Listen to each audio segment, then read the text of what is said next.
পাৰিলে আজি বৈকুণ্ঠপুৰী। হে প্ৰভু কমলালোচন, হে অভয়েশ্বৰী, উভয়ে গ্ৰহণ কৰক আমাৰ সহস্ৰ প্ৰণিপাত। তথাস্তু। উদ্ধত বুধন পৰম সন্তুষ্ট আমি ভক্তিত তব। বাৰু কওকচোন তপোধন, অকস্মাতে বৈকুণ্ঠ দামে কিবা হেতু হ'ল আগমন? প্ৰভু, এই দাসৰ মনোবাঞ্ছা মাথো আপোনালোকৰ যুগল চৰণ দৰ্শন।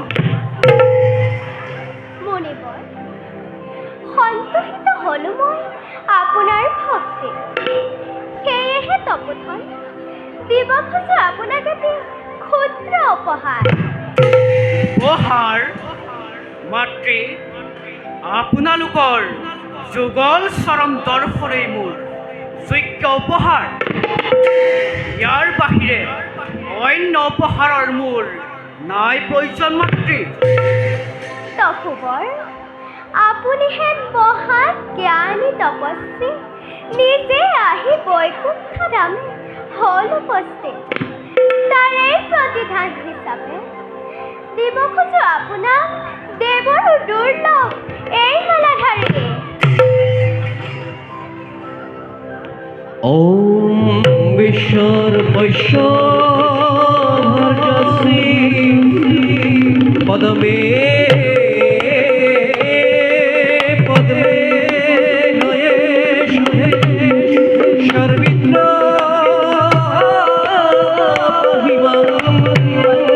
দেবী দেবী মহালক্ষ্মী নমস্তুতে। মহালক্ষ্মী নমস্তুতে। মহালক্ষ্মী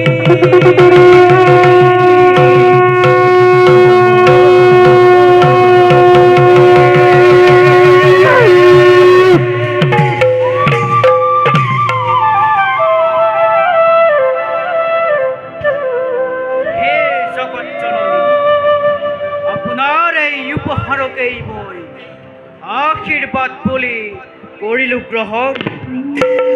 হে জগতপতি জনাৰ্দন, হে মহালক্ষ্মী, দাসে এতিয়া বিদায় হে মাগিলো। পাওঁ যেন সৰ্বদা স্থান দিওঁৰে চৰণ তল। যাওক তপোধন। প্ৰণাম। নাথ, আপোনাৰ আজ্ঞা পালে মুনিবৰক ৰুদ্ৰাক্ষ মালা কৰিলো অৰ্পণ। কিন্তু ইয়াৰ পৰা কেনেদৰে দেৱতাৰ গৰ্ব খৰ্ব হ'ব সেয়াহে বুজিব নোৱাৰিম। কৃপা কৰি বুজাই কওক নাথ। প্ৰিয়ে, অধৈৰ্য নহবা। দেৱতাৰ গৰ্ব অৱশ্যে খৰ্ব হ'ব। অগ্নিকুণ্ড সম দুৰ্বাসাৰ ক্ৰোধৰ বিষয়ে তুমিও জানা ভালদৰে। সেই সময়ত স্বচক্ষে দেখিব সকলো। এতিয়া ব'লা খন্তেক বিশ্ৰাম কৰোঁ। বলক নাথ।